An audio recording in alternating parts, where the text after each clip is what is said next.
Well, first of all, I just want to thank everyone for celebrating this landmark moment. This landmark moment is not just a moment to announce a new way to buy less expensive life-saving medicine, but it is a step function change in the way that Virginians and Americans can access medicines.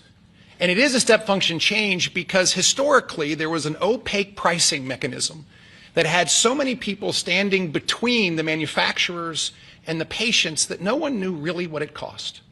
Well, now we can go direct to consumers. And that's what Trump RX is all about, going direct to consumers, where a consumer can come and find that particular medication that they need and go direct to the company and get the best possible price. Second of all, the most favored nation clause is a groundbreaking moment. It's a groundbreaking moment because, as you've heard, that American customers have been paying 3, 4, 5 times what international customers have been paying. That is just not fair. And Mr. President, I want to thank you for simply recognizing that America must come first. And Americans deserve the best pricing, not the worst. It changes everything for a state. In Virginia, we have $1.5 billion a year of pharmaceutical expenditure under our Medicaid plan. $1.5 billion a year. We save 10%, 20%, 30%. All of a sudden, 150, 300 million, 450 million in savings can be realized by a state. Now, I firmly believe that's the people's money, and it should go back in tax relief. But think about the change that that enables for a state as they manage their health care expenditures.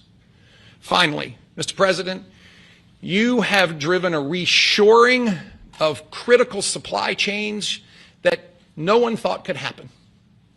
The industries that everyone thought were lost are now coming home, and with pharmaceutical manufacturing and active pharmaceutical ingredients particularly coming back to America, it changes everything. It's an economic moment for us. Yes, $4.5 billion into the Virginia economy, and that will in fact translate into $3 or $4 of extra economic impact for every dollar that is spent, 3,600 great paying jobs. But it's even more than that. This is a national security moment. And what you've just heard is one of the leading pharmaceutical companies in the world is choosing America, and yes, Virginia, to invest nearly $5 billion to build the most critical manufacturing for the future of America's health. That's not just a single example. It's happening all over. And in fact, in Virginia, Mr. President, we've been blessed with nearly $10 billion of commitments to build new pharmaceutical manufacturing in the great Commonwealth of Virginia. And therefore, I believe this is a moment to celebrate investment, but more importantly, to celebrate breakthroughs for American citizens to get access to life-saving medicines at costs that they deserve because they're all made here. Mr. President, you and your cabinet have been amazing. As a governor, I have found that the cooperation with every one of your cabinet members, and sir, yes, you, has been beyond compare that I could ever imagine. I want to thank you for helping us make Virginia great again, too.